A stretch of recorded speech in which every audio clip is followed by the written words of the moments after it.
Olá, boa noite. Estamos aqui mais uma vez para mais uma live aqui do Artemis Laboratório. Hoje sobre um tema muito importante, que é o lúpus eritematoso sistêmico. E hoje vamos ter um convidado muito especial, que é o Dr. Rafael Ovídio, que daqui a pouquinho vai estar entrando aqui para a gente discutir esse assunto.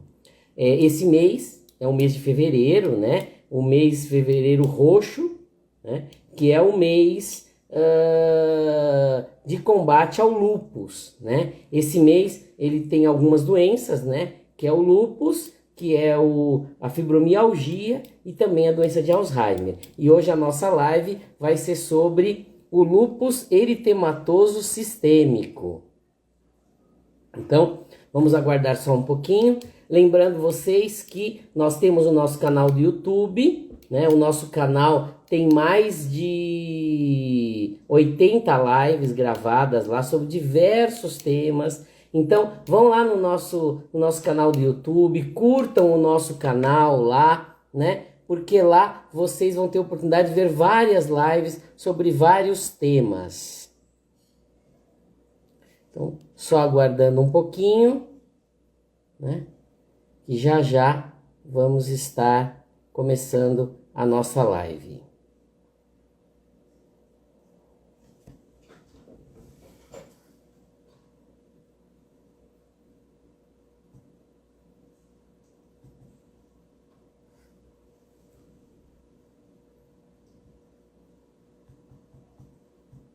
Só mais um minutinho.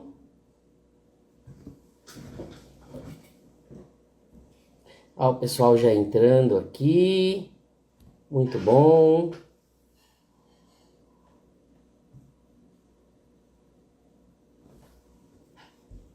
Só mais um pouquinho.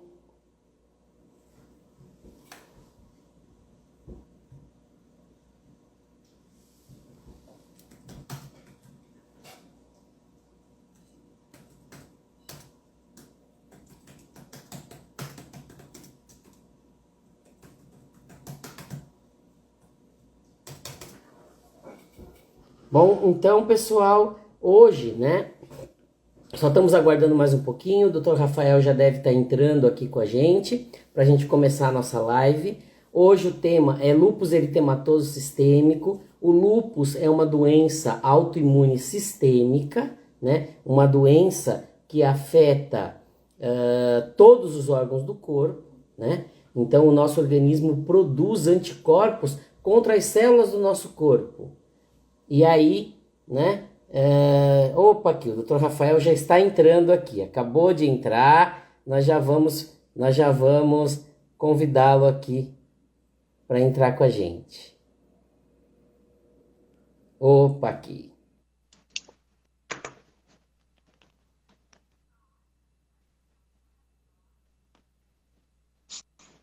Aí. Tudo bem, Fábio? Olá, Rafael. Boa noite. Boa noite, como que você está? Tudo bom, Rafael? Tudo ótimo. Tudo Bom, bem. então vamos iniciar aqui, então. Bom, boa noite a todos. Eu sou o Dr. Fábio Rocha Lima, médico patologista, diretor técnico aqui do Artemis Laboratório. E hoje temos uma live muito especial sobre uma doença muito importante, que é o lúpus eritematoso, né, aproveitando aí o tema do Fevereiro Roxo. E quem está aqui com a gente é o Dr. Rafael Ovídio, médico reumatologista, né? Então, Rafael, por favor, se apresente aí para o pessoal que já está entrando na live aí, por favor. Fábio, primeiramente, parabéns pela iniciativa. Já te parabenizei antes e aproveito o momento para te dar os parabéns de novo. E agradecer o convite aí para a gente estar batendo esse papo sobre essa doença tão importante que é o lúpus. Eu sou reumatologista, eu sou formado aqui na UFGD, tá? Fiz residência de clínica médica e de reumatologia na Unesp, em Botucatu. Voltei aqui para Dourados em 2011 e estou desde então atuando como reumatologista aqui na cidade. Fui preceptor da Universidade Federal até 2017, então de 2011 a 2017, por questão de dificuldade de conciliar a carga horária, acabei deixando a universidade para me dedicar exclusivamente ao meu consultório e atualmente estou fazendo meu doutorado na da Faculdade de Medicina da Universidade do Porto. E estamos Que aí. legal. Estamos para bater um papo aí, que Deus ajude que seja muito interessante a todos. Ótimo. Ô, Rafael, antes da gente entrar no lúpus, vamos falar um pouquinho do que é o médico reumatologista, que acho que muita gente tem essa dúvida, né? Quem é o médico reumatologista? Como que ele atua? Então, acho legal você falar um pouquinho da tua especialidade. Ó, a primeira coisa, assim, para se tornar um médico reumatologista, o que a gente precisa fazer? Então, primeiramente, terminando a faculdade de medicina, a gente precisa fazer uma residência de clínica médica, que funciona como se fosse um pré-requisito, e que tem uma função muito importante, que é aumentar o conhecimento das patologias clínicas, não só reumáticas, mas ter um conhecimento amplo, e depois fazer uma especialização em reumatologia, que são mais 2 anos de estudos, e o foco do reumatologista é atuar sobre as patologias que acometem o sistema osteoarticular.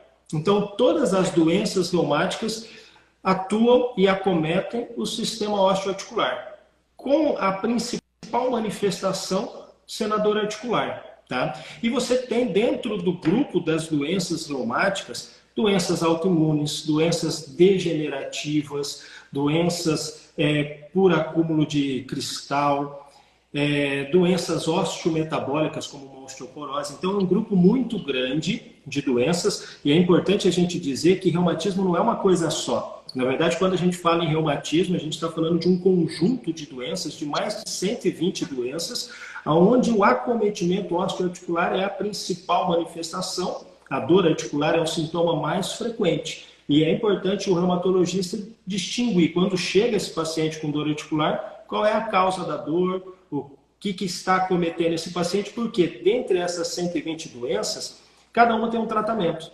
Então, reumatismo não é uma doença só, é um conjunto, cada doença com um tratamento. E um outro aspecto importante é que as pessoas ainda têm aquele conceito de que o reumatismo é uma doença de pessoas idosas. E a gente sabe que não. Dentre esse grupo vasto de doenças, tem doenças que acometem a criança, tem doenças que acometem o adulto jovem, lógico, também tem as doenças que acometem o idoso. Legal, muito bom.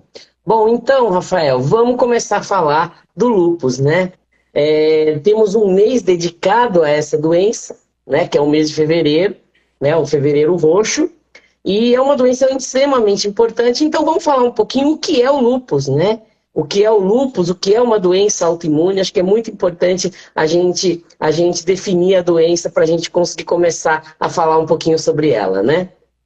Sim, o lúpus é uma doença muito importante, é uma doença autoimune. Então, o que significa isso? É quando o sistema imunológico da pessoa, que está ali para defender ele, para impedir que bactérias agridam esse organismo, passa a produzir anticorpos que o atacam. Então, esses anticorpos no paciente que tem lúpus passam a ocasionar inflamação em várias partes do corpo. Pode inflamar articulação, pele, órgãos internos, a depender aí do tipo de lúpus, primeiramente, que o paciente tem, e a depender também da intensidade da doença. Mas é uma doença autoimune que a pessoa não pega de ninguém. Então, isso não é porque ele contraiu, entrou em contato com uma outra pessoa. Não, é o próprio sistema imunológico dele que, por um erro, passa a produzir anticorpos que, ao invés de defender o paciente, começa a atacar. Legal. E as doenças autoimunes são um conjunto grande de doenças, né, Rafael? Essas doenças que o próprio sistema imunológico ataca, né, o organismo, é um conjunto grande de doenças, né?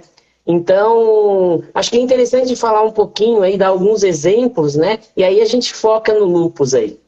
Na verdade, como você disse, o grupo das doenças autoimunes é um grupo muito grande. Então, a gente tem doenças sistêmicas, que quando a gente fala sistêmica é que acomete várias partes do organismo, como lúpus, como uma vasculite, como síndrome de Sjögren. E a gente tem doenças que, apesar de um potencial sistêmico, tem um acometimento mais articular, como uma espondiloartrite, uma espondilite anquilosante, como artrite reumatoide, psoríase, é uma doença autoimune.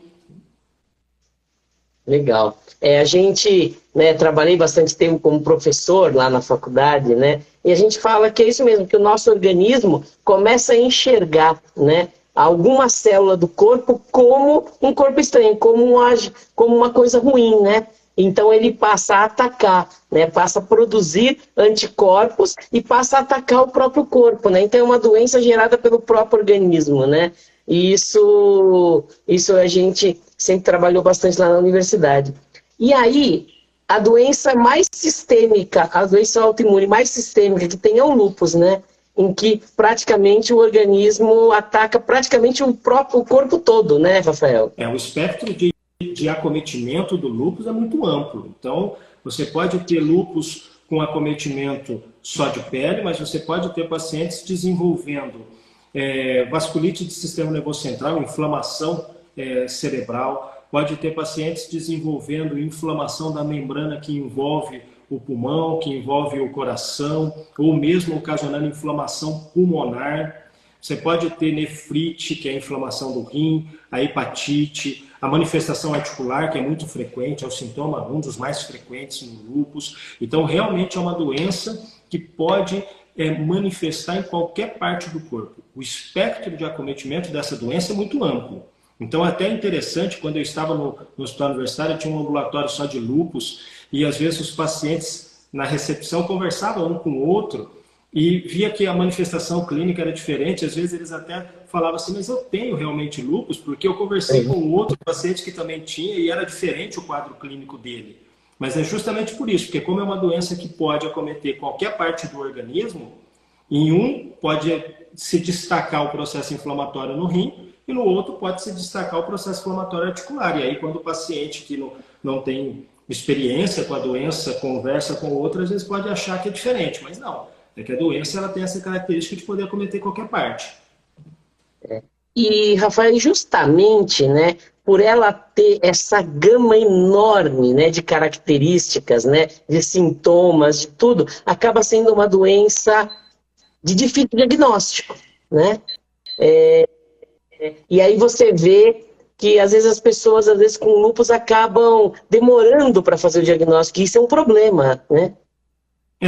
Isso daí é um problema, principalmente porque às vezes numa fase inicial o paciente tem sintomas mais inespecíficos. Então o paciente pode ter dor articular, que às vezes ele associa a esforço, a estresse. O paciente pode ter fadiga, que é aquela sensação de cansaço crônico. O paciente ele pode ter febre baixa, que são sintomas muito inespecíficos, e aí isso faz com que às vezes o paciente ele demore para chegar ao diagnóstico. E até a gente, para fechar o diagnóstico, a gente não tem um exame único que a gente faça e já deu o diagnóstico. A gente, para chegar a esse diagnóstico, a gente usa os critérios diagnósticos, que são uma série de características da doença que a gente avalia, e tendo pelo menos ali 4 características da doença, a gente fala, olha, é lúpus, e aí a gente vai tratar. Então, por isso que muitas vezes o paciente até demora para fazer o diagnóstico, porque às vezes até a manifestação clínica não aparece tudo de uma vez. E um outro aspecto, às vezes o paciente fala assim, eu fiz o exame e no primeiro momento não veio alterado. Mas porque a gente sabe que é uma somatória de critérios diagnósticos, não é um exame único que a gente faça e que já dê diagnóstico. Ó, tem um comentário aqui interessante aqui, ó, da Deyat Morel aqui, ó. Ela está comentando aqui, ó, né? Eu tenho lúpus. Deixa eu voltar aqui, que isso desceu aqui. Eu tenho lúpus e no início do meu diagnóstico foi dado como síndrome de Guillain-Barré. Aí, ó, né? Falando da dificuldade, às vezes, aí de você dar o diagnóstico do lúpus, né? Justamente porque o lúpus, ele pode, em alguns casos, ocasionar uma polineuropatia inflamatória, que faz um diagnóstico diferencial com Guillain-Barré. Então, esse é um caso que, às vezes, num primeiro momento, a gente pensa numa doença, mas à medida que vão aparecendo outras características, a gente vai conseguindo chegar nesse diagnóstico de lúpus. E isso é muito importante porque uma vez que a gente tem um diagnóstico de lúpus, você já começa o tratamento específico e o resultado acaba sendo muito melhor. E ela até comentou aqui de novo, ó, hoje sou acompanhada pelo Dr. Rafael, então estou paciente aí, ó, tá? Eu me lembro, e até assim, eu comentei um abraço para ela, e eu comentei dessa questão da polineuropatia, até lembrando do quadro clínico dela. Uhum. E aí tem uma outra paciente aqui, que não, uma outra pessoa aqui que não pôs o nome, tá só como esforço escola, séries iniciais aqui, falando que o William, o filho dela, tem lupus e tá sendo cuidado por você também, te elogiando aí, tá? Agradeço a todos os pacientes que estão assistindo a gente. Ah, isso é importante. Bom, Rafael, então tá. Então não existe. Então o quadro clínico do lúpus é uma coisa muito ampla, né? Então é uma doença que tem 1000 caras que a gente fala, né? Pode aparecer como vários tipos de sintomas, né? Eu mesmo trabalhando lá no laboratório, o que eu recebo muita biópsia de pele, né? Biópsia de lesão de pele com suspeita de lúpus, né? E a gente acaba confirmando em vários casos, né, a lesão do lúpus cutâneo, porque a pele também é um órgão importante, né, que sofre o ataque dos anticorpos, né? E muitas vezes o sintoma começa pela pele, né, Rafael? Sim.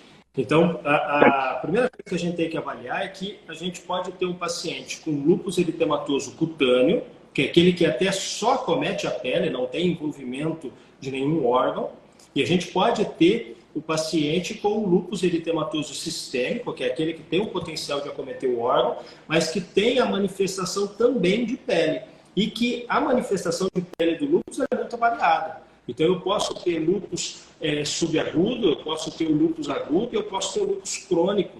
Então, até mesmo no acometimento de pele, é uma lesão que é muito de um espectro de acometimento muito amplo, né? E a pele é uma das manifestações mais frequentes do lúpus. E tem e a característica, né? Para a gente falar assim, né? Que tipo de lesão é mais característica na pele, né? Que a pessoa tem que se preocupar, às vezes, por ter aquela lesão e pensar num lúpus. A lesão mais característica do lúpus é a lesão em asa de borboleta, que é aquela lesão que o paciente fica com um avermelhamento aqui nessa região de bochechas e dorso do nariz, e essa lesão ela tem a característica de ter a fotossensibilidade. O que quer dizer isso? O paciente tem a vermelhidão e ela se realça quando ele se expõe ao sol. Tá? Aliás, a fotossensibilidade é uma característica do paciente que tem lúpus. Então, esse paciente é aquele que, quando sai ao sol, percebe que fica mais avermelhado. E essa lesão no rosto é muito característica. Então, a pessoa que tem uma lesão em asa de borboleta, essa lesão avermelhada aqui na face, deve procurar o médico para fazer uma avaliação.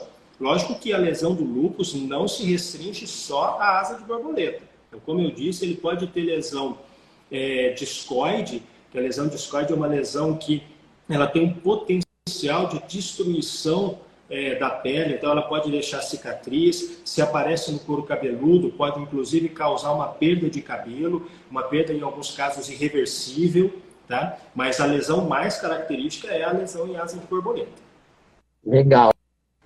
Ó, aqui, mais um comentário aqui interessante. Ó. A Renata Pelegrin contando que a Isabela, não sei se é filha ou é parente, teve um AVC com 3 anos. E aí depois diagnosticou lúpus. Então você vê que às vezes começa com sintomas, principalmente pacientes jovens, né, Rafael? Costumam ter problema de sistema nervoso central com lúpus mesmo, né? Problemas cerebrais, né? O lúpus ele é uma doença de jovens, né? Sim. Então, assim, a característica marcante, a principal faixa etária que tem o lúpus são mulheres, o acometimento de 9 mulheres para cada homem, e principalmente em idade reprodutiva. Então, por isso que é muito frequente a pessoa jovem ter o lúpus, e o lúpus ele pode dar a manifestação do sistema nervoso central. No caso específico que você comentou, aí a gente teria que avaliar se foi um AVC por um processo inflamatório, né? Ou se muitas vezes até não foi um quadro de uma formação de um coágulo ali por SAF, que é uma outra doença autoimune que pode estar associada ao lúpus e ocasionar um AVC, ocasionar uma trombose. Então aí até poderia ser tanto um processo inflamatório, como muitas vezes até a formação de um coágulo. Uhum. Legal. Você estava comentando, né, sobre a questão das mulheres, né? Tem alguma explicação aí, né, para o pessoal falar, nossa, mas por que tanto mais mulheres têm lúpus do que homem, né? Tem alguma explicação fisiológica aí da mulher ter mais lúpus do que o homem? Acredita-se que variação hormonal. Acredito que questão hormonal possa ser a justificativa da mulher ser mais acometida. Tanto é que, se você observar, é mais mulher em idade fértil. Depois que ela entra na menopausa, o risco de desenvolver lúpus existe, mas ele é bem menor. É muito menos frequente a gente diagnosticar o lúpus na mulher idosa. Então, por questão hormonal, é que é mais frequente. Mas não se sabe ainda ao certo o elo hormonal. Então, acredita-se que seja um hormonal a causa, mas definir assim, olha, é a variação nesse hormônio, a gente ainda não sabe dizer. Então, é uma doença que a gente conhece muito do lúpus, mas ainda tem muito a ser conhecido. Então, a gente conhece a ponta do iceberg, né? Mas ainda tem muito a ser descoberto. Legal, ó. Novamente, alguns comentários aqui, né? Falando da mesma paciente do William lá, né? Dizendo que ele ficou internado no hospital com imunidade baixa, teve problema no fígado, e aí surgiu uma lesão de pele avermelhada, fez biópsia com o Dr. Jean, deu lúpus cutâneo e hoje acompanha com você. Então, ela contando aí a história do filho dela, interessante para ilustrar aqui o que a gente está falando, né, Rafael? Sim. É aquilo que você comentou, a biópsia entrando como um método muito importante para diagnóstico. Então, tem lesões de pele que já são patognomônicas. Você olha, você sabe que aquele tipo de lesão é do lúpus. Mas tem outras que são muito importantes você fazer a biópsia, porque aí o patologista, você, quando olha na lâmina, traz para a gente essa confirmação e a possibilidade de iniciar todo o tratamento. E isto patologicamente, né, na biópsia, né, eu sou patologista, a gente trabalha com a biópsia, né, a lesão do lúpus na pele, ela também simula muitas outras doenças, né, então realmente é uma lesão que você tem que ter um diagnóstico muito cuidado, tal, fazer colorações especiais, não somente na biópsia normal, né, para você conseguir dar o diagnóstico. Algumas vezes usa até imunofluorescência, né, que é uma técnica especial que nos ajuda também a dar o diagnóstico do lúpus cutâneo, né, e isso daí é interessante. Aí aqui, ó, a Renata Pellegrini falando que o nome da menina é Isabela Pellegrini, que também é acompanhada por você. Sim. Aquela menina lá que falou que teve o AVC com 3 anos, né? Tá? Uhum. E aqui tem uma pergunta agora aqui, ó. A Flávia Rodrigues. Doutor, quem já teve hepatite corre risco de ter lúpus? Na verdade, nesse caso, a gente tem que pensar o seguinte. Quem tem hepatite tem que ser investigado para ver se essa hepatite é autoimune. Então, a primeira coisa, quando a gente está diante de um paciente que tem hepatite, a gente tem que avaliar a causa da hepatite. Ela pode ser medicamentosa, então é uma hepatite desencadeada por uma medicação. Ela pode ser uma hepatite alcoólica, se a pessoa faz uso de álcool em grande quantidade. Ela pode ser uma hepatite infecciosa, que aí seria a hepatite pelo vírus B, pelo vírus C, ou uma hepatite autoimune. Quando o paciente tem uma hepatite, chega no diagnóstico de uma hepatite autoimune, ele pode ter como fundo, como origem dessa hepatite autoimune, o lúpus. Então aí, esse paciente tem que ser investigado na busca desses critérios diagnósticos, sejam critérios clínicos, então outros sintomas que muitas vezes o paciente não associa ao quadro de hepatite, mas que contribui para a gente fechar o diagnóstico, mas também exames laboratoriais. Então, se esse paciente tem uma hepatite, essa hepatite é autoimune, e ele vem com marcadores como um anti-DNA positivo, anti-SM positivo, você já praticamente fecha o diagnóstico de que foi o lúpus que desencadeou a hepatite autoimune. Legal. Ó, o Albino 6030 aqui. Minha filha Karine Raíssa teve púrpura com 2 anos e meio, né? Púrpura são aquelas pintas vermelhas na pele, né? Microsangramentos, né? Para falar pro pessoal aqui. Isso poderia ser um aviso que ela poderia ter lúpus? Ela faz tratamento hoje com o Dr. Rafael. Ele está fazendo essa pergunta aí.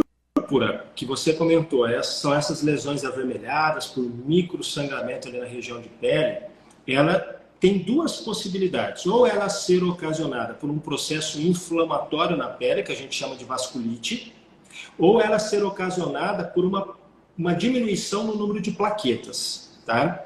O lúpus ele pode ocasionar tanto a vasculite de pele quanto a diminuição de plaquetas. Então, mais uma vez, a gente tem que, num paciente que tem púrpura, investigar a possibilidade dele ter lúpus. Mas a gente tem que lembrar que também não é só o lúpus que faz a púrpura. Então, tem outras condições patológicas que podem causar a púrpura. Seja a vasculite primária da pele, não associada ao lúpus, seja uma diminuição do número de plaquetas primária, uma púrpura trombocitopênica, ou muitas vezes até uma condição infecciosa. Por exemplo, dengue, que é uma doença frequente, pode fazer a redução do número de plaquetas e dar um quadro clínico que se assemelha com uma púrpura. Então, o lúpus tem que investigar, mas não é a única coisa. Aqui, ó. Aqui é a estética beleza natural, é como ela está se identificando aqui. Ela faz uma pergunta, eu acho que é um ponto já interessante para a gente já puxar um assunto que eu queria puxar mesmo, né? Que ela comenta aqui, doutor Rafael, você disse que geralmente as mulheres no período fértil podem ser acometidas pelo lúpus. Se caso essa paciente engravide, o bebê corre algum risco de ter lúpus? Então ela está perguntando o risco do bebê ter lúpus, né? Mas aí eu acho que a gente já abre um caminho para a gente falar do risco, né? Da gravidez da mulher lúpica, né? O risco tanto para a mulher quanto para o bebê, mas já começando aí pela resposta dela, pela pergunta dela, né? Se o bebê corre o risco de ter lúpus, né? Se a mãe é lúpica. Então, assim, lembra que eu comentei que o lúpus a gente não pega de ninguém. O lúpus é uma alteração do sistema imunológico do paciente contra ele mesmo. Então, no sentido da pergunta de dizer, meu filho tem risco de pegar lúpus de mim, não. Ele tem um risco maior de ter a doença porque ele tem a predisposição genética, mas ele não vai pegar da mãe. Porém, a gente abre um parênteses que é o que a gente chama de lúpus neonatal.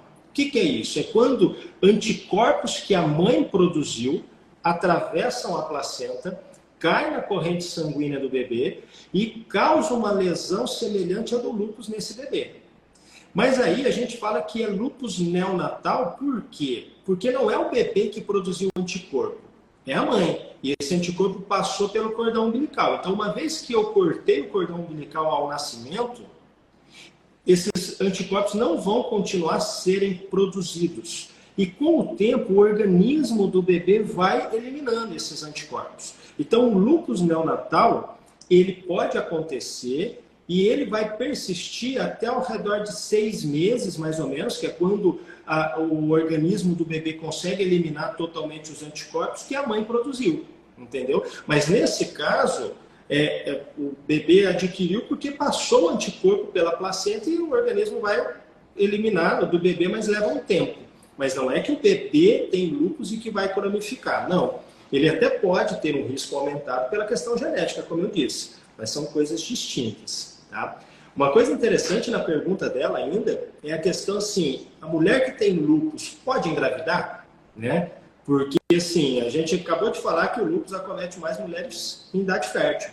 E muitas delas, às vezes, nem têm filhos ainda. Então, elas chegam para a gente, às vezes, até com essa angústia. Já é uma doença difícil de receber um diagnóstico, que judia muito da paciente. E, às vezes, ela fala, nossa, agora eu nem vou conseguir realizar meu sonho de ser mãe. Então, essa é uma preocupação muito frequente que a gente tem no consultório. E o que a gente tem que explicar para o paciente é que é o seguinte. Primeiro, na grande maioria dos casos, a fertilidade da mulher está preservada. Então, ela pode engravidar. E aí a gente tem que falar, mas deve engravidar ou não? Essa questão de se deve engravidar depende do momento. Por quê? Porque a gente sempre fala que a mulher deve programar a gestação. A mulher com lúpus deve programar a gestação. Então, essa gestação deve ser feita para o momento onde a doença está controlada. Então, eu não tenho sinais de inflamação no organismo materno. No momento onde, além da doença estar em remissão, estar controlada, a mulher não esteja usando remédios que possam ocasionar problema para o bebê, porque tem alguns imunossupressores que podem atacar o bebê. e causar má formação. Então a gente tem que esperar para um momento onde a mulher já não esteja usando esses medicamentos e considerar, por mais controlada que a doença esteja, por mais planejada que tenha sido essa gestação, considerar como uma gestação de alto risco e fazer um pré-natal especial, onde a gente tem um acompanhamento conjunto do obstetra, especialista em gestação de alto risco, e do reumatologista, para que a gente junto consiga fazer o acompanhamento, se tiver atividade da doença, detecção precoce e tratamento adequado. Legal. E uma coisa importante, né, Rafael? O risco de trombose e também de perda gestacional existe, né, nessa gestação, né? Existe. E por isso até que eu disse que tem que ser considerado como uma gestação de alto risco. Então, o lúpus, independente de outras comorbidades, aumenta o risco de perda gestacional. E quando a mulher com lúpus tem também a trombofilia adquirida, que a gente chama de SAF, que é aquela doença autoimune que eu falei agora há pouco, aí esse risco ele acaba sendo aumentado porque eu teria um risco de trombose placentária e isso ocasionar restrição do crescimento fetal intrauterino ou muitas vezes aborto. Então aí, nesse caso, entre os cuidados que o reumatologista tem, quando essa mulher fala em engravidar, expressa esse desejo de engravidar, é avaliar isso também. Se ela tem a trombofilia, porque se tiver, a gente vai precisar usar um medicamento para afinar o sangue, que é uma injeção todo dia, durante a gravidez toda, para diminuir o risco da trombose. A gente precisa, antes dela engravidar, já avaliar se aquele anticorpo que atravessa, que tem um potencial de atravessar a placenta, se essa mãe apresenta ele. Porque se ela tiver esse anticorpo, sabendo que ele pode atravessar a placenta e ocasionar problema no bebê, a gente já começa a tomar alguns cuidados especiais. Porque naquele contexto do lúpus neonatal que eu disse, uma manifestação possível é o acometimento do coração do bebê, por aquele anticorpo que atravessa a placenta. E aí, se a mãe tem esse anticorpo e eu sei que ela tem, o que eu vou fazer? Durante a gestação, eu já vou fazer ecocardiograma do coração do bebê, porque se eu perceber qualquer alteração, eu já atuo. Então, tem todo um cuidado especial. Por isso que a gente sempre fala que você tem que fazer uma gestação planejada para o melhor momento e ser acompanhada como sendo uma gestação de alto risco, porque tem o potencial de ter complicações. Legal, muito bom. Bom, deixa eu dar um recado aqui, Rafael. Ó, pessoal, quem está entrando agora, tem bastante gente entrando agora na live, ou quem vai precisar sair, não vai conseguir assistir a live inteira, essa live está sendo gravada, daqui a pouquinho ela vai estar disponível aqui no Instagram do Artemis e amanhã no nosso canal do YouTube, tá? Lá no nosso canal do YouTube já tem mais de 80 lives que a gente tem feito durante esses 2 anos aí. Então, vocês podem ir lá no canal e vai poder achar essa e outras lives lá, tá? Então, esse dado é importante. E dizer que ó, o chat está aberto, continuem fazendo perguntas, porque são as perguntas e os comentários que vocês fazem que engrandecem a nossa live, certo? Então, vamos lá. Bom, Rafael, como toda doença autoimune, né? Lúpus é uma doença que não tem cura, certo? Correto. A doença autoimune, seja ela qual for, a gente considera uma doença crônica. Por quê? Por mais que a gente consiga atingir a remissão, e entende-se por remissão a ausência de manifestação da doença, a ausência de sintoma, ainda assim a gente fala que a doença não tem cura. Por quê? Porque ela pode ter recaídas. Então o paciente pode estar bem há anos e de repente ter uma nova manifestação da doença. Então, por isso que a gente sempre fala que não tem cura e deve-se manter o acompanhamento regular com o médico, com exames periódicos, mesmo quando o paciente está assintomático. Legal. Mas, né, aquela história, né? Não tem cura, mas é uma doença hoje totalmente controlável, né? Com as medicações atuais, né, Rafael? A pessoa com lúpus hoje consegue ter uma vida quase que normal, né? Vamos falar um pouquinho aí, então, do tratamento, da qualidade de vida, né, que a paciente lúpica hoje consegue ter. Eu acho isso muito importante. Fábio, realmente sim. Hoje a qualidade de vida do paciente, a qualidade do tratamento melhorou muito. Então, é aquilo que você falou, é uma doença que não tem cura, mas tem remissão, que é assim a ausência de manifestação clínica da doença. Então, lógico que o tratamento a gente vai ponderar de acordo com a intensidade da doença. Então, em casos de doenças que acomete só a pele, às vezes a gente até faz o tratamento só com medicamento tópico, só com pomada. Em casos onde tem um acometimento de órgãos internos, a gente vai graduar o risco, e aí, de acordo com o risco dessa lesão para o paciente, pode ser que a gente precise usar corticoide, em alguns casos em doses mais altas de corticoide. Pode ser necessário usar imunossupressor, que são remédios que diminuam um pouco o sistema imunológico, a atividade do sistema imunológico do paciente. Porque imagina que, sendo uma doença onde o sistema imunológico ataca o paciente, quanto mais forte ele tiver, maior vai ser o ataque. Então, aí, em alguns casos, a gente precisa usar imunossupressores, que são remédios que vão diminuir a ação do sistema imunológico. Mas com esses tratamentos, a gente consegue, na maioria dos casos, um bom controle da doença.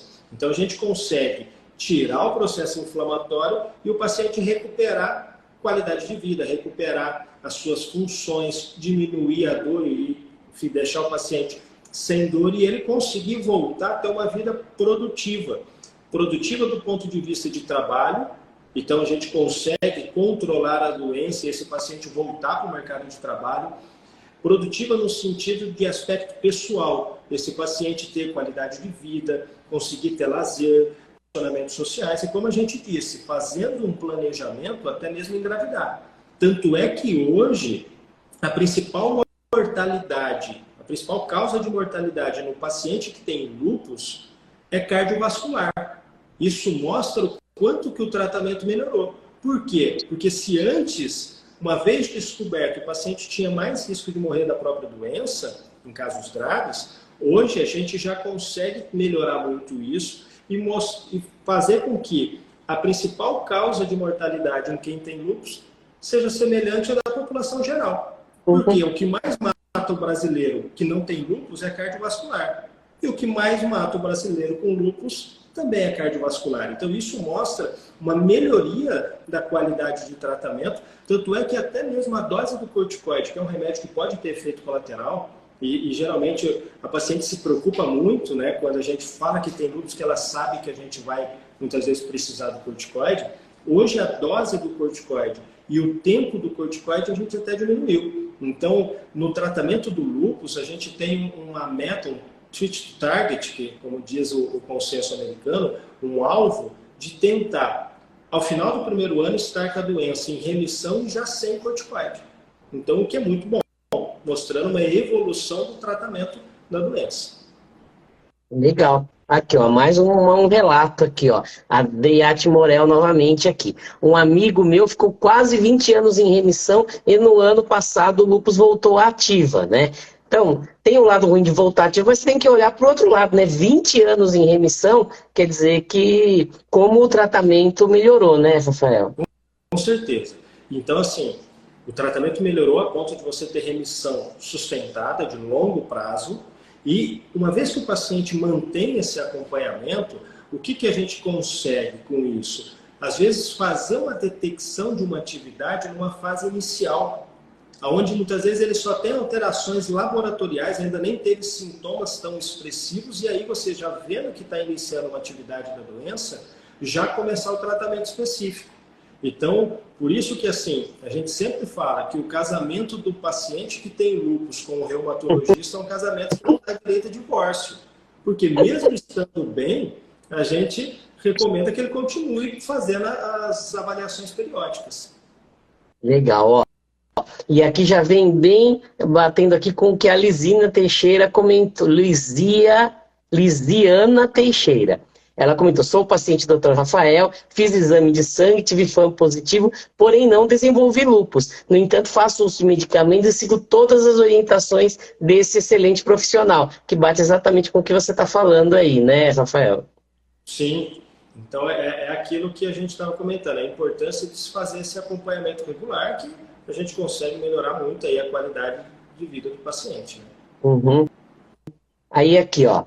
A estética beleza natural dourada. Doutor, quem faz uso de corticoide? Pacientes sentem-se inchados. E aí ela está falando se a drenagem linfática ajuda a diminuir esse inchaço. Ela está perguntando, né, do edema, né, da anasarca causada pelo corticoide, né?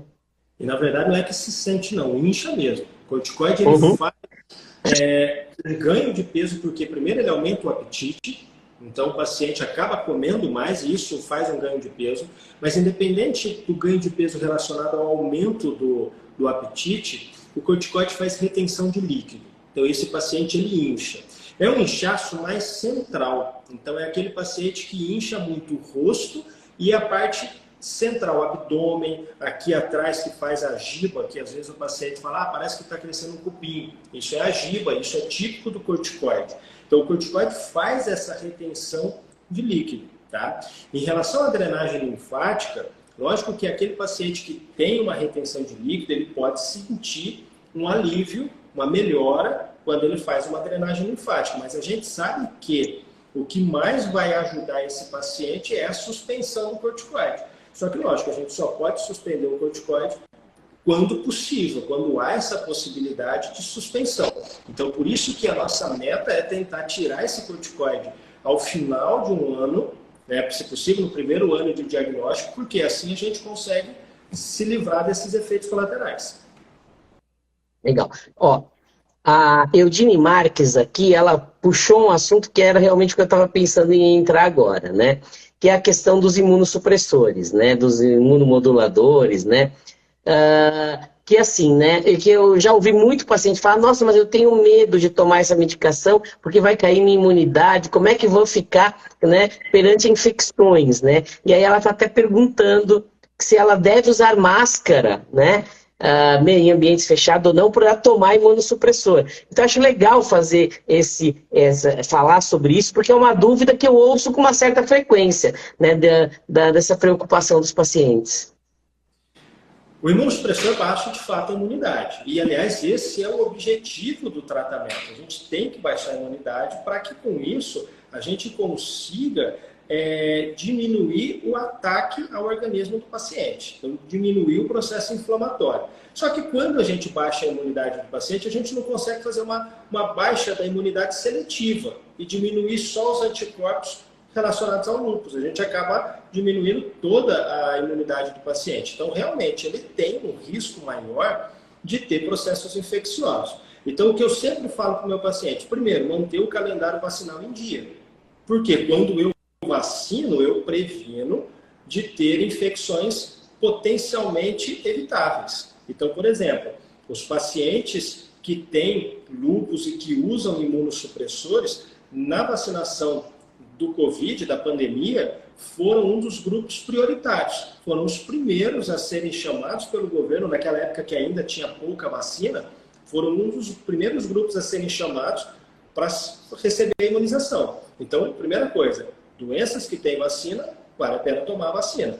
Tá? E um outro aspecto é você ficar atento a sinais de infecção. Porque se você tem um sinal de uma infecção, tratar no início faz toda a diferença. Então, se, por exemplo, eu tenho lúpus, eu uso imunossupressor e comecei a ter tosse, catarro, febre, então isso pode ser uma pneumonia, isso pode ser uma sinusite. Então, passar num pronto-socorro por uma avaliação, no pneumologista, no otorrino, é interessante, de acordo, lógico, com o sintoma guia aí do processo infeccioso, mas é interessante você passar no início porque você já faz o tratamento. Quanto à máscara, a máscara ajuda quando você vai em ambientes onde você sabe que tem um risco maior de processo infeccioso. Então, às vezes, esse paciente que está fazendo muitas vezes um tratamento de pulso de ciclofosfamida, então ele é um frequentador assíduo de hospital porque ele tem que ir lá tomar o medicamento dele. No hospital você sabe que tem pessoas doentes, só vai no hospital quem está doente. E uma boa parte deles por doenças infecciosas. Então, nesse ambiente, obviamente é interessante esse paciente usar uma máscara. Então, um outro aspecto é o seguinte, eu estou imunossuprimido. Eu não vou ir no hospital desnecessariamente. Eu só vou lá se realmente for preciso. Então, mas meu vizinho está internado. Vou esperar meu vizinho se recuperar e vou conversar com ele depois que ele se recuperou. E se eu quiser falar antes, faz uma live. Até a gente está aqui na live, então, né, faz uma live e conversa, faz uma visita online. Mas aí você evita essa exposição desnecessária. Com certeza, legal. Aqui as séries iniciais do esforço escolar aqui novamente, ela está comentando, né, ela está fazendo uma pergunta que a gente já comentou um pouco, mas talvez seja interessante a gente explicar um pouco isso daí, que ela está perguntando se o lúpus pode afetar a trombose, na verdade, né, causar trombose, né? E acho que é interessante falar um pouquinho aí, né? Por que o lúpus causa trombose, né? Essa questão da vasculite, né? Da alteração no vaso que causa o trombo, né? O lúpus ele pode aumentar o risco de trombose sob dois aspectos. O primeiro, o processo inflamatório da parede do vaso ali, ocasionando uma alteração do sangue e propiciando a formação do coágulo. Mas um outro aspecto é a produção de anticorpos, que a gente chama de anticorpos antifosfolipídios, que são anticorpos que aumentam a coagulação do sangue, e aí, independente de ter ou não processo inflamatório, se o paciente tem esse anticorpo, ele pode ter o desencadeamento de trombose. Então, por isso que tem pacientes que, às vezes, a gente, detectando esse anticorpo, às vezes inicia AS, porque o AS ele funciona como um antiagregante plaquetário, ele diminui o risco de trombose. Então, nesse paciente que eu detectei que ele tem um anticorpo que pode aumentar o risco de trombose, às vezes a gente até usa o AS, uma medida de tentar diminuir esse risco. Então, realmente, o lúpus pode estar associado à trombose por esses dois mecanismos. E no caso, o mecanismo da presença de anticorpos que aumenta o risco de trombose é até um mecanismo mais importante, mais preocupante para a gente. Porque quando tem esse anticorpo, que é o anticorpo antifosfolipídio, e o paciente tem a trombose, essa associação de trombose ocasionada pelo anticorpo é o que a gente chama de SAF, síndrome do anticorpo antifosfolipídio, e nesses pacientes até a gente recomenda a realização de anticoagulação, que é afinar o sangue desse paciente e manter o sangue dele mais fino por uso de medicamentos para o resto da vida. Legal, muito bom. Ó, a DHI Barbosa aqui, ela está quase uma consulta aqui. Tenho lúpus diagnosticado há 1 ano e tem dias que minha barriga enche e parece que vai torcer as tripas. O que pode ser? Estou preocupada com isso. Acho que é bom marcar uma consulta com você, né, Rafael? Vamos lá.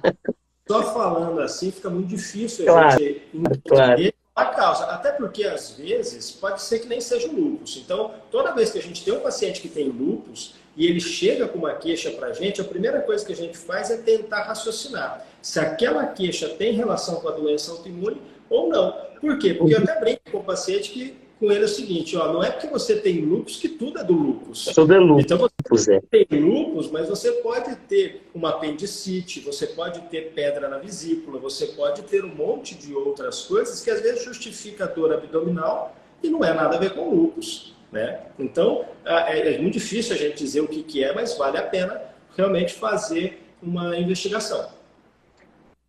Legal, ó. Aqui tem uma pergunta muito interessante, eu acho que tem muito a ver até com o atual momento, né, que a gente vive aí, né, desse questionamento de vacinas, né, e acho muito legal discutir isso aqui. Então a Edine Marques, ela coloca assim, e a pessoa lúpica pode tomar todas as vacinas ou tem alguma que não pode ser tomada? Eu acho isso aqui bem interessante a gente discutir. Isso daí vai depender da imunossupressão, do quanto que a imunidade desse paciente está diminuída e por uso da medicação. Por quê? Se o paciente está imunossuprimido, usando remédios que baixam a imunidade dele, e essa imunossupressão é mais significativa, vacinas de vírus vivo atenuado a gente não recomendaria. Por quê? Porque quando a gente, para as pessoas que não são da área da saúde, só para explicar para eles, quando a gente vai falar em vacina, a gente pode ter vacinas de vírus vivo, que é aquele vírus que está vivo, que está funcionando, mas ele está funcionando numa intensidade menor, por isso que ele não é capaz, numa pessoa de sistema imunológico normal, de desencadear a doença. E a gente pode ter vacinas de vírus morto, de bactéria morta, ou de fragmento só, uma parte só do vírus ou da bactéria. Então, esse que a bactéria, o vírus está morto, é só um fragmento dele, esse daí o paciente pode tomar sempre. Mesmo que ele tiver imunossuprimido, ele pode tomar. Mas a vacina que é de vírus vivo, ainda que o vírus seja atordoado, como a gente fala de maneira leiga, como o sistema imunológico dele está diminuído, ele pode ter uma doença pós-vacinal. O vírus da vacina desencadear a doença. Então, por isso que a restrição é as vacinas de vírus vivo, porém, essa restrição é uma realidade naquele paciente que está com a imunidade muito baixa por efeitos de medicamento. Interessante. Então, antes de tomar qualquer vacina, procure o seu reumatologista, vá no seu médico antes de tomar a vacina, certo? Com certeza, vale a pena, porque daí a gente vai fazer essa análise, qual vacina que é e como que está o sistema imunológico dele. Interessante, assim, avisar antes, né? Porque também depois que foi feito, aí a gente não tem mais muito o que fazer, a não ser monitorar para ver se vai ter algum problema. Legal. Ó, uma outra pergunta interessante aqui. Tem alguma relação, a Deyat Morel aqui novamente, tem alguma relação do lúpus com a hipertensão? Ó, o lúpus, quando ele causa inflamação renal, que a gente chama de nefrite, ele pode ter a hipertensão como uma manifestação clínica. Então, nesse paciente que está com o rim inflamado, que está perdendo proteína pela urina, ele pode ter pressão alta, tá? Então, a relação que pode existir é essa, do lúpus causando inflamação e causando a pressão alta. Porém, falar assim, eu tenho pressão alta, meu pai tem, minha mãe tem, por isso eu vou ter risco de ter lúpus? Não. Então, esse efeito contrário ali da pressão causando lúpus, não. Agora, o lúpus pode, de fato, causar pressão alta se ele ocasionar inflamação renal. Agora, tem uma relação da hipertensão com o uso do corticoide, né, Rafael? Esse sim pode ser um problema. O corticoide, eu falo que é uma faca de dois gumes. Por quê? Sim. Porque ele realmente ajuda a tratar a doença, ele tem uma resposta rápida, tem momentos que a gente não pode ficar sem ele, porém ele tem o risco dos efeitos colaterais. Então eu falei a questão da retenção de líquido, do aumento do apetite, mas ele mexe com a parte metabólica como um todo. Então ele pode causar diabetes, ele pode ocasionar aumento da pressão, ele pode desencadear alteração dos níveis de colesterol. Então, assim, aumento do peso, como eu disse. Então, ele pode ser, digamos assim, um estímulo ao desenvolvimento de uma síndrome plurimetabólica. Legal, muito bom. Bom, já estamos aqui chegando no finalzinho da nossa live, né? Já foi quase uma hora aqui, a gente batendo papo, bastante gente participando, né? Estamos com uma audiência excelente aqui, então agradecer muito ao pessoal que está participando aí da nossa live, né? O Rafael, hoje em dia, né? Acho que uma coisa muito legal da gente falar agora no final da live é o seguinte, né? Hoje é muito raro, né, um paciente tratado morrer de lúpus, né?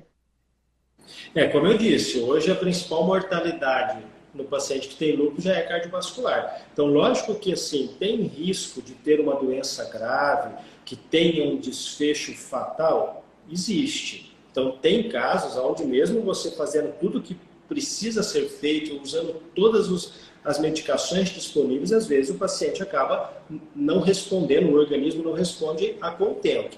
Mas isso daí, graças a Deus, a gente vê que já é a minoria. A grande maioria dos casos a gente consegue ter uma boa resposta. Agora, eu sempre falo isso para o paciente, que assim, essa boa resposta também depende da adesão dele ao tratamento. Porque que nem eu brinco com meus pacientes, o remédio só faz efeito se ele tomar. Remédio na gaveta não dá resultado. Então, por isso que, assim, realmente, hoje o tratamento melhorou muito, a expectativa de vida no paciente com lúpus melhorou muito, a principal causa de mortalidade já não é mais a doença, é causa cardiovascular, porém, ele tem que fazer o tratamento certo, ele tem que tomar remédio. Porque se ele não toma o medicamento, a doença segue a evolução natural dela. E a evolução natural dela é o processo inflamatório, que na maioria das vezes é progressivo e vai aumentando. Então, é aquele paciente, eu tenho uma inflamação renal do lúpus, uma nefrite. Se ele não tratar, ele tem risco de evoluir para necessidade de diálise. Então, por isso que a gente pega no pé do paciente, no bom sentido, né, o pegar no pé, dele aderir ao tratamento. Porque isso aí é o que diferencia aquele paciente que tem uma boa resposta daquele que às vezes não tem uma boa resposta. Lógico que não é o único fator, mas é um fator muito importante que melhora o prognóstico do paciente. Legal, ó. A Lu Cristaldo aqui, ela está falando justamente nesse caminho que a gente está comentando agora. Quais os riscos de não fazer o tratamento? O risco é esse que eu falei, a doença é seguir sua evolução natural. Então, assim, e ao seguir a evolução natural, ocasionar uma inflamação que traga complicações irreversíveis, como, por exemplo, uma perda da função renal com necessidade de diálise ou de transplante, ou muitas vezes até morte. Porque se você tem um processo inflamatório num órgão nobre, vamos pensar um processo inflamatório cerebral, e você não trata, a evolução pode ser o óbito. Então, o tratamento do lúpus é muito importante. Uma vez que um reumatologista avaliou, detectou um processo inflamatório e estabeleceu um tratamento, se ele não for realizado, esse paciente pode ter uma complicação. Legal, ó. A Renata Pelegrinha fez uma pergunta aqui, mas acho que cortou o final. Renata, se você puder escrever o restante da pergunta aqui para a gente poder entender, eu agradeço aqui, porque não deu para entender a parte final da pergunta aqui. Bom, eu queria lembrar o pessoal, né? Eu sou médico patologista, tenho o laboratório Artemis, né? Lá no laboratório a gente faz todos os exames, né? Então, se a pessoa precisar aí, tanto da parte de biópsia de pele, né, relacionada ao lúpus, quanto toda a parte dos exames de sangue que a gente tem lá no laboratório, que a gente faz. Trabalhamos, então, com toda a parte de análises clínicas, com toda a parte dos exames de sangue, aí, que o pessoal falou do FAM, né, dos exames reumatológicos, né, do próprio hemograma, que às vezes é importante para ver como é que estão as células do sangue, e as biópsias, né, principalmente relacionadas à pele. Então, avisando o pessoal aí que nós estamos ali, eu estou todo dia ali no laboratório, né? E se tiverem alguma dúvida, quiserem ir lá conversar comigo, também estou sempre à disposição lá no laboratório. Bom, deixa eu ver, aqui tem mais uma pergunta aqui. Aqui quem está falando é um colega nosso aí, o Messias Mendonça, radiologista. Foi meu aluno lá na universidade. Doutores, qual a importância dos exames de imagem no lúpus? Ele está falando dos exames de imagem. Vamos lá, Rafael. Messias, primeiramente um abraço para você. Messias é um grande amigo. Em relação à importância do exame de imagem, ela tem importância. Por quê? Porque às vezes é ela que nos ajuda a diagnosticar uma manifestação inflamatória. Então imagina que eu tenho um paciente com lúpus que começou com uma dor de cabeça muito importante, essa dor de cabeça é persistente, faz parte da investigação a realização de uma ressonância de crânio. Por quê? Porque esse paciente pode estar numa fase inicial de um neurolúpus, que a gente chama, onde a dor de cabeça pode ser uma manifestação clínica. E a mesma coisa em relação à possibilidade de derrame pleural, onde eu vou precisar de um exame de imagem, seja tomografia ou raio-x, de um ultrassom abdominal, quando eu tenho uma suspeita de uma adenomegalia que possa estar muitas vezes ocasionando uma dor abdominal, um desconforto abdominal. Então, assim, a gente precisa dos exames.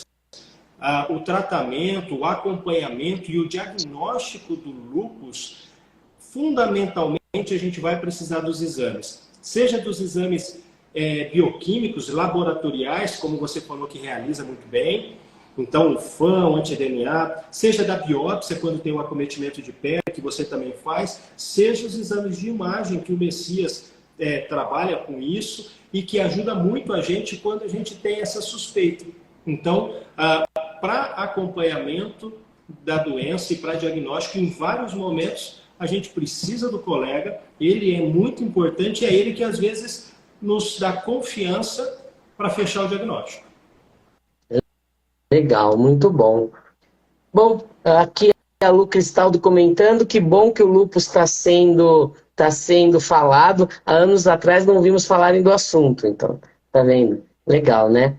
E aqui a Edete Morel também falando que foi através dos exames de imagem que houve o descarte da síndrome de Guillain-Barré no meu diagnóstico. Então, aí reforçando aí a importância dos exames de imagem também na questão do lúpus, né? Bom, bom, Rafael, já estamos no final da live. Você quer deixar algum recado final, alguma mensagem aí para o pessoal que tem lúpus ou que acha que pode ter lúpus ou assim, qual que é a mensagem mais final que você quer deixar para eles aí? Primeiramente, agradecer a presença de todos. Eu acho que isso, a live, ela é enriquecida quando tem esse debate, essa participação de quem está nos assistindo, tirando suas dúvidas. Então, primeiramente, agradecer a todos e dizer que, assim, o lúpus ele é uma doença que a gente tem que alertar a população à existência dela, porque tem tratamento específico. Com o tratamento a gente consegue melhorar muito a qualidade de vida e às vezes a gente percebe isso, que quando o paciente recebe o diagnóstico, ele se assusta às vezes, porque é tudo muito novo, ele não conhece muito bem a doença, ele ouviu falar vagamente, mas que assim, ao ter o diagnóstico, possibilita o tratamento, a melhora dos sintomas, a melhora da qualidade de vida do paciente. E eu sempre falo isso para o paciente, você não pode se assustar com o diagnóstico.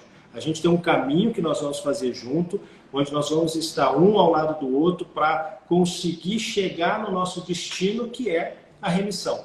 E fazendo esse acompanhamento, esse tratamento, numa grande parte das vezes, na maioria das vezes, a gente consegue chegar lá, que é o nosso destino, é a remissão. Então, por isso que eu acho que é muito importante aos que assistiram a live, aos que ainda vão assistir depois que ela estiver lá no teu canal do YouTube, se tem uma suspeita de lúpus, faça uma avaliação.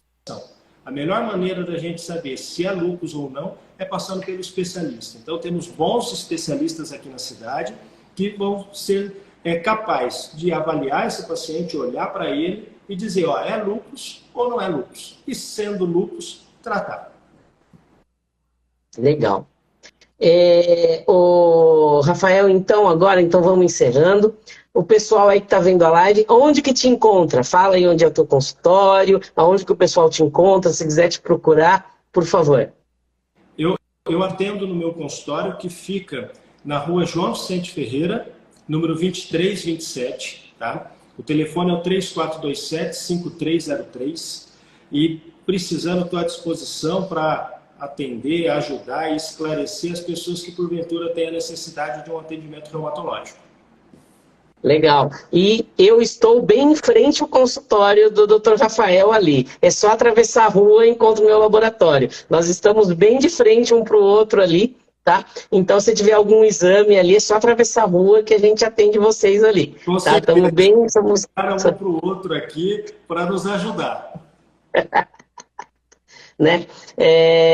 Então, aqui vamos estar encerrando então aqui. Quero dizer para o pessoal está falando sobre as lives aqui, para fazer mais lives, dizer que, olha, toda quinta-feira, nesse horário, 19 horas, eu faço lives, tá, sobre vários assuntos, com vários colegas, tá? Mês que vem agora, é o mês da mulher, nós vamos ter várias lives falando sobre saúde da mulher, tá?